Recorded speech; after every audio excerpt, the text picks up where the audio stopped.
Hendricks stepped in, but we were a few seconds too late. Damage was done. Why did she lock you out? It didn't make any sense. Sure, we weren't on the best of terms, but this wasn't her. Something else made her do it. Something was controlling her. The encryption used a biometric hand scan. Hendricks tried to unlock it. But the Go siblings were smart. They'd set up an access system requiring both of their hands for authorization. And her brother was shredded with bullets back in the bar. We could hear the horde coming, and we only had one sibling. But she did have two hands. You chose to cut off her hand. Why? I hoped the biometrics were interchangeable, allowing the siblings to use either reader. If we were calling transport and getting out alive, it had to work. Lucky for us, it did.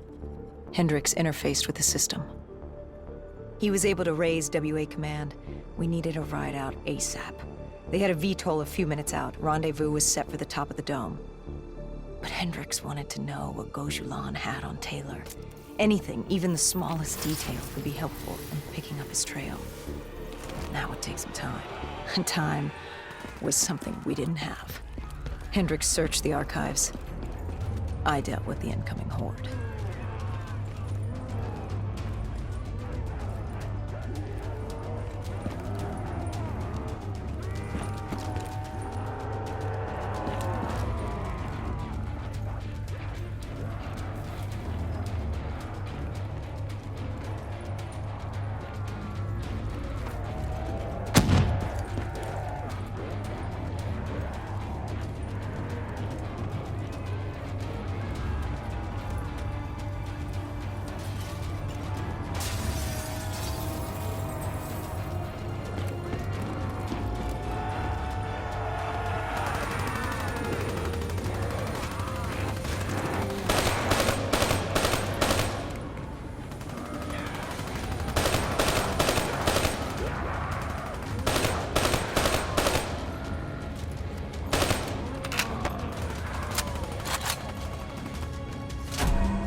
Hendricks had pulled all the data he could.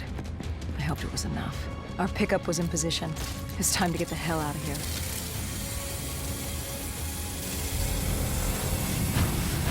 Our bird wasn't alone in the sky. Our VTOL had caught the attention of an old Ottoman wraith. We needed to find another way.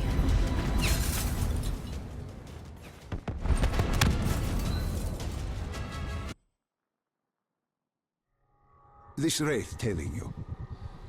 It was like the malfunctioning robots you found in different quarantine zones. The kind targeting anything and everything as an enemy. Just like that. except on a much larger, more deadly scale. And this one was very interested in us. Command had an exit route, extraction set beyond the swamps. If we crossed the super trees, there were shipping docks where we could commandeer an airboat. It's easier said than done.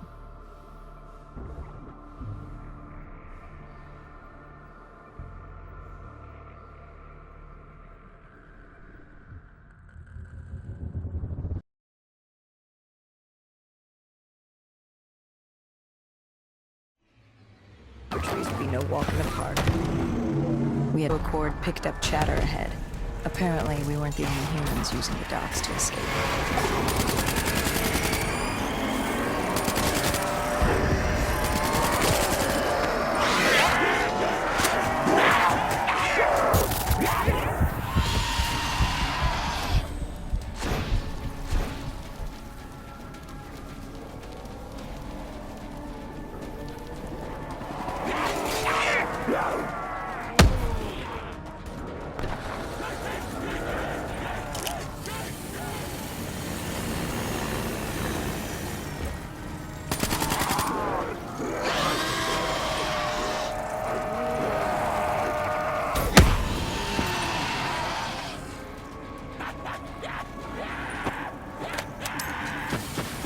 The super tree was collapsing.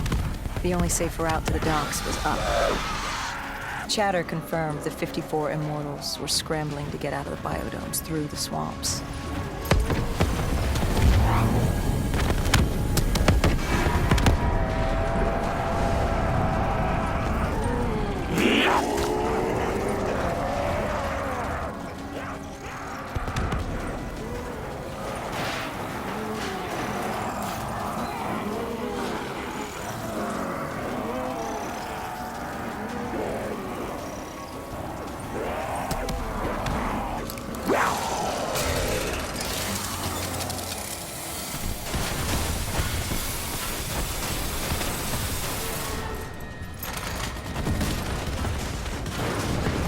From the sound of it, they wanted us dead as much as the flesh eaters did.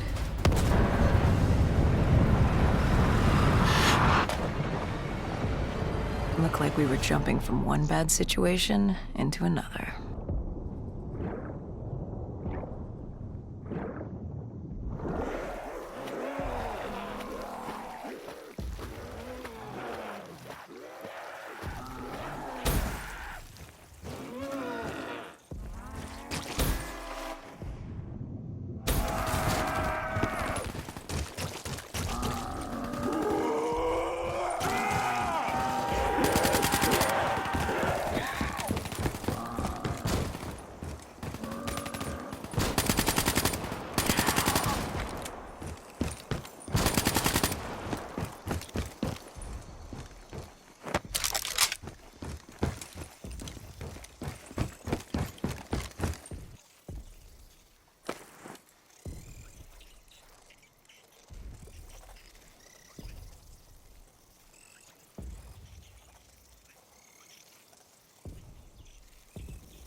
Hendricks commandeered an airboat and set the autopilot. We had undead on our ass, and more 54I ahead. And that rogue Wraith wasn't done with us yet.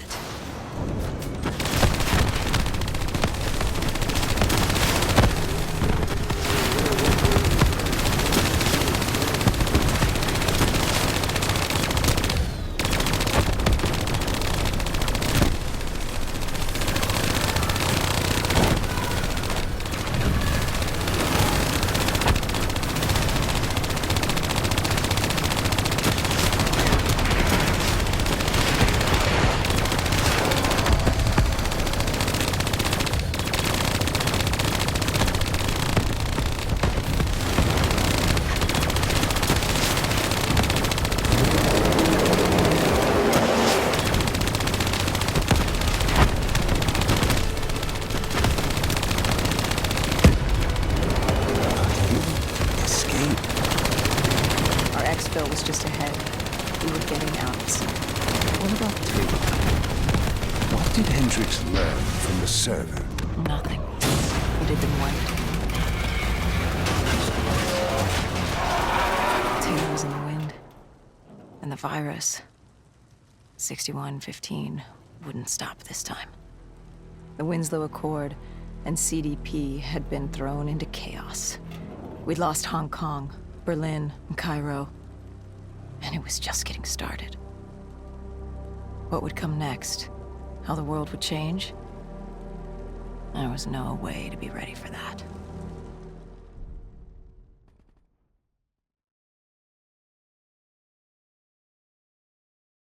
"5 years.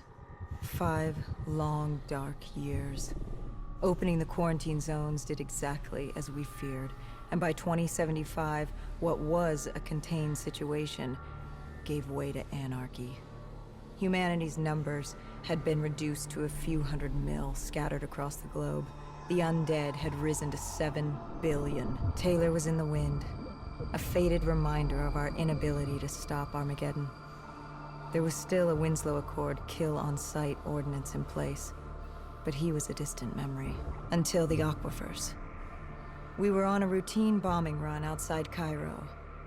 Our orders were to bomb the dead into the next life.